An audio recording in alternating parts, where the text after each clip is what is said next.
दोस्तों, आज का दिन नोट कर लीजिए।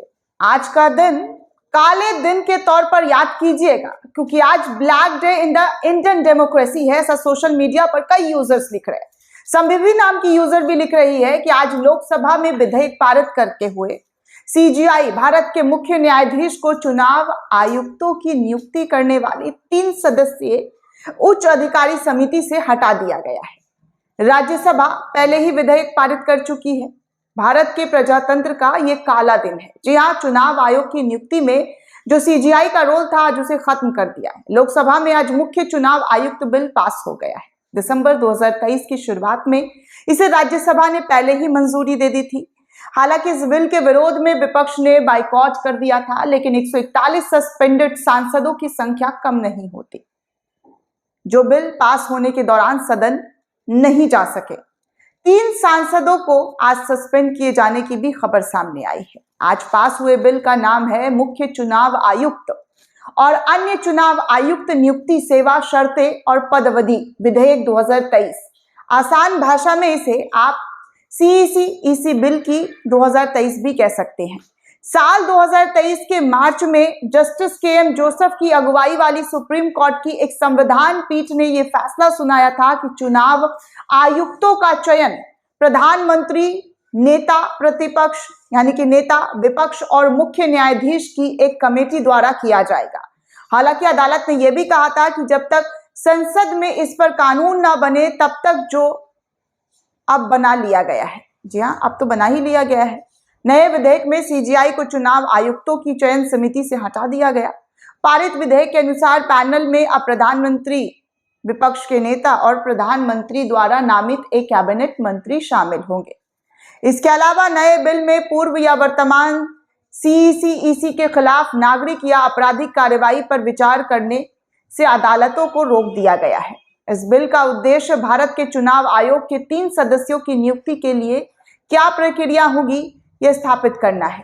यह सीधे तौर पर सुप्रीम कोर्ट के निर्देश के विपरीत होगी। सुप्रीम कोर्ट का चयन प्रक्रिया से दूर रखने के प्रयास में नए विधेयक में भारत के मुख्य न्यायाधीश को चयन समिति से हटा देने की खबर अब पूरी तरीके से जग जाहिर हो गई। हालांकि मीडिया में कहीं पर भी इस खबर को तवज्जो नहीं दिया गया है। जैसा कि मैंने आपको सुबह भी बताया था कि कैसे असदुद्दीन ओवैसी ने भी इस बिल को जो है पास होने पर किस तरीके से जो है कहा था कि ये खतरनाक है, ये प्रधानमंत्री का शैडो बन जाएगा। चुनाव आयोग पूरी तरीके से मुट्ठी में होगा। इस बिल के पास हो जाने के बाद चुनाव आयोग और सदस्यों की नियुक्ति और कार्यकलापों में कितनी निष्पक्षता हुई होगी जानने में थोड़ा बहुत वक्त लग सकता है, लेकिन जो वक्त जिस चीज से आगाह किया जा रहा था वो अब पूरा हो गया है। अब इसमें सीजीआई का कोई रोल नहीं होगा। सीजीआई डीवाई चंद्रचूड़ इस पूरी प्रक्रिया से दूर होंगे। इनफैक्ट कोई भी सीजीआई होंगे, चाहे अभी के हों या आने वाले हों, अब चुनाव आयुक्त की नियुक्ति पर अपना, जी हाँ, अपना विचार, अपनी सहमति, अपने वोट्स का जो अधिकार है वो नहीं दे सकते हैं। जो सुप्रीम कोर्ट में हुआ था उस फैसले को पूरी तरीके से खत्म कर दिया गया है इस बिल के जरिए। सोचिए किस तरीके से चुनाव आयोग की नियुक्ति जो है अब इस देश में प्रधानमंत्री के हाथों में होगी। इस देश में प्रधानमंत्री ये डिसाइड करेंगे कि चुनाव आयोग की नियुक्ति कैसे किया जाएगा, किस इंसान को वो सेलेक्ट करते हैं। क्योंकि इससे पहले भी सीबीआई और ना जाने कई ऐसे पोस्ट हैं, कई ऐसे पद हैं जिस पर जिस पर सुप्रीम कोर्ट फटकार लगा चुका है। आपको याद होगा कि कैसे सुप्रीम कोर्ट ने फटकार लगाया था जब ईडी की नियुक्ति पर बार बार एक ही इंसान को लाकर बिठा दिया जा रहा था।